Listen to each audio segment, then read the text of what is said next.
Praise the Lord. Good morning everybody. ఉదయకాలపు కృపా వాక్యములోనికి అందరినీ ప్రేమతో ఆహ్వానిస్తుంటున్నాం.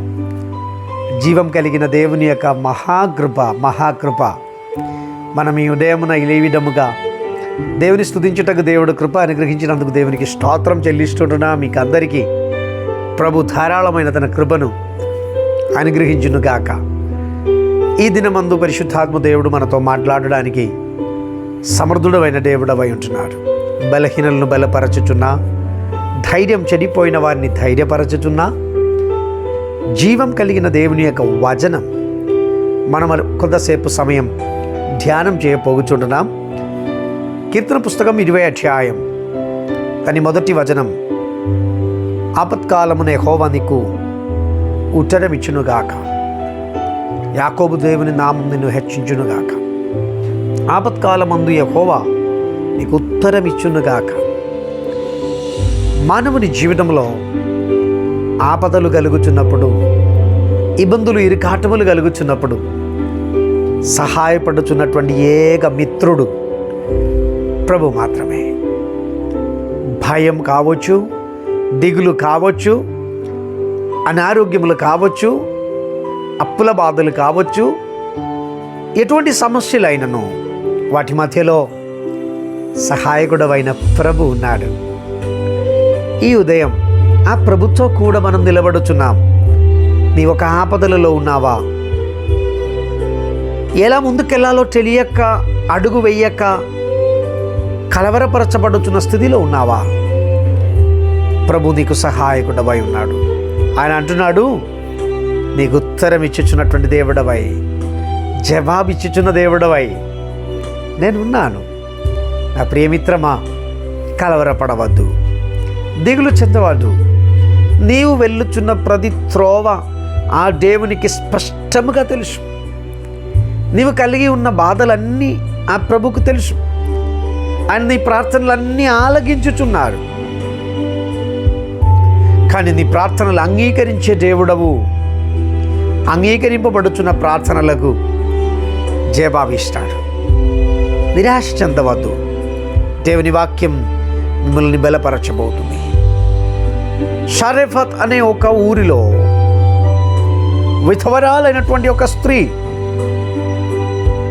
ఆపదలలో ఎవరు సహాయపడడానికి లేక జీవితం ముగిస్తే బాగుండి అని నిరాశపడిపోయారు. వారి ఇంటిలో కొంత పిండి, కొద్ది నూనె మాత్రమే ఉండెను. వాటితో చివరిగా ఒక రొట్టెను తిని ఇక ముందు వెళ్ళలేమనే నిరాశ వారిలో కప్పివేయబడి తారుమారైపోతుండగా దేవుడు ఆ కుటుంబమును ప్రేమించాడు. తన సేవకుడైన ఏలియాను ఆ ఇంటికి పంపించినారు. ఏలియా ప్రవక్త ఒక్కటే అడిగారు, నాకు ఒక రొట్టె కావాలి, కొంచెం నీళ్ళు కావాలి. ఆమె అన్న మాట మనకందరికీ తెలుసు. మా ఇంట్లో కొంచెం పిండి, కొద్ది నూనె మాత్రమే ఉంటుంది. నేను కొన్ని పుల్లలు ఏరడానికి వచ్చాను. వీటితో ఒక్క రొట్టెను చేసి నేను నా కుమారుడు తిని, ఇది మా లాస్ట్ సప్పర్, చివరి ఆహారం, మీకు ఇవ్వడానికి అయితే లేదు,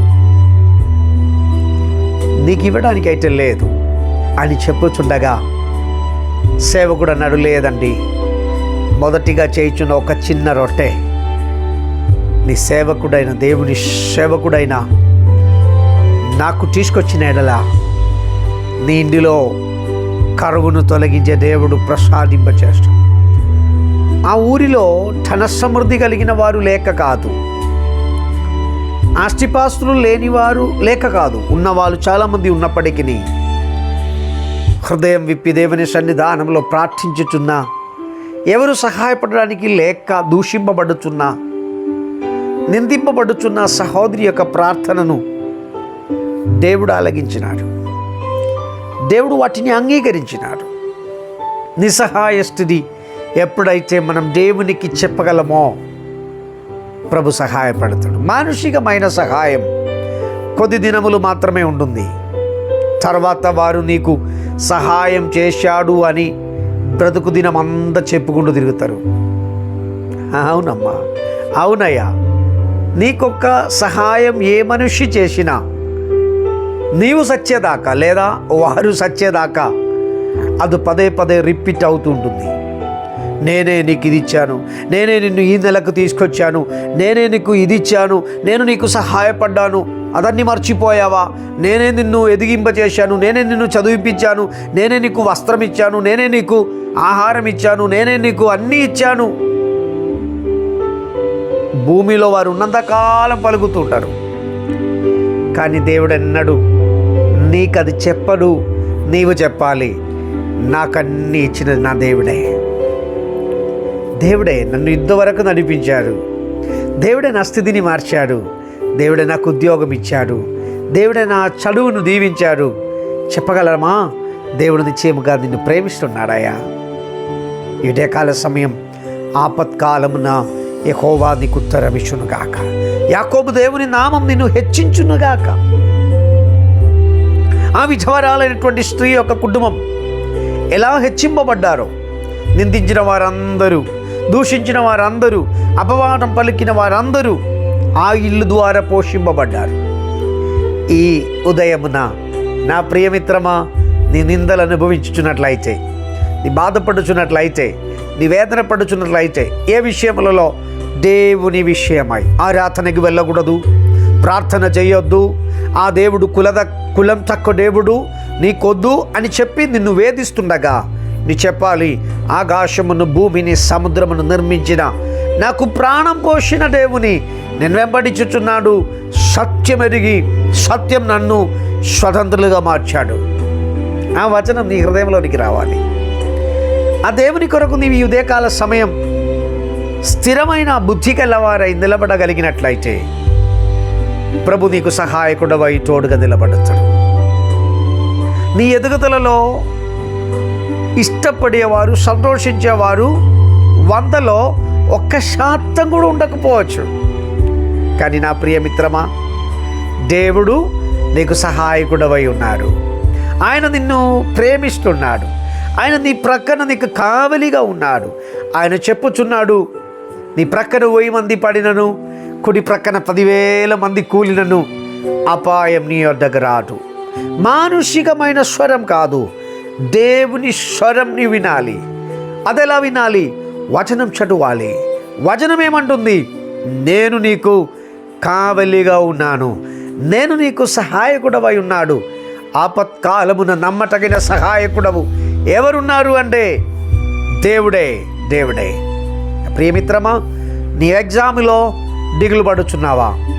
ఎగ్జామ్ ద్వారా నీవు భయపడుచున్నావా?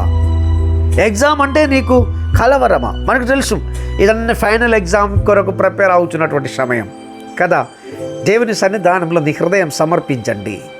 సమర్థుడవైన దేవుడవు, జ్ఞానం నీకు ఇవ్వగలిగిన దేవుడు, నిన్ను బలపరచగలిగిన దేవుడు, నీ స్థితిని మార్చగలిగిన దేవుడు ఈ ఉదయకాల సమయం నీతో కూడా ఉన్నాడు.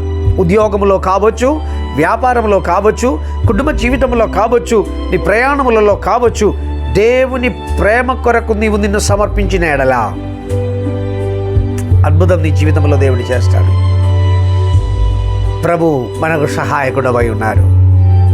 యాకోబు దేవుని నామం, అది చెప్పడానికి ఉన్న కారణం, యాకోబు చాలా తృణీకరింపబడిన స్థితికి వెళ్ళిపోయాడు. కానీ అతన్ని లేవనెత్తి ఇశ్రాయేలుగా మార్చిన దేవుడు ఉదయమున మనతో కూడా ఉన్నాడు. తలలు వంచుదామండి, ప్రార్థన చేద్దాం.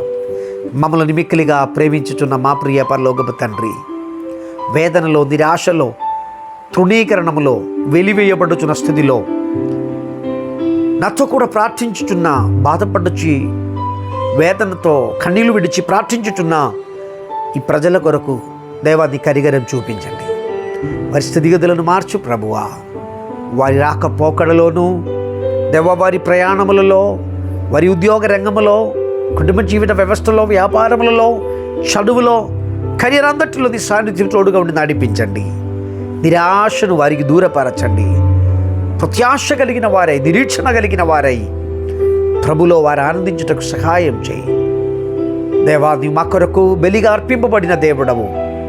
నీవు పోసిన రక్తం, నీవు మా కొరకు కార్చిన రక్తం మమ్ములని పాపపు బంధకముల నుండి విడదీసినందుకు స్తోత్రం. కృప చూపండి. ఈ ఉదయమంతా, ఈ దినమంతా నీ కృపలో భద్రపరచండి. యేసయ్య నామమున ప్రార్థించుచున్నా పరమ తండ్రి, ఆమేన్. Praise the lord. దేవుడు మిమ్మల్ని అందరినీ ధారాళంగా దీవించునుగాక. ప్రతిదినం ఈ వ్యత్యస్తమైన సందేశములు మీరు పొందుకోవాలని అనుకున్నట్లయితే ఛానల్ సబ్స్క్రైబ్ చేస్తూ మీ ప్రార్థనలు, మీ సలహాలు మాకు తెలియచేయండి. మీ స్నేహితులకు ఈ ఛానల్ను పరిచయం చేయండి. దేవుడు మీకు సహాయం చేయునుగాక. God bless you all. Hallelujah.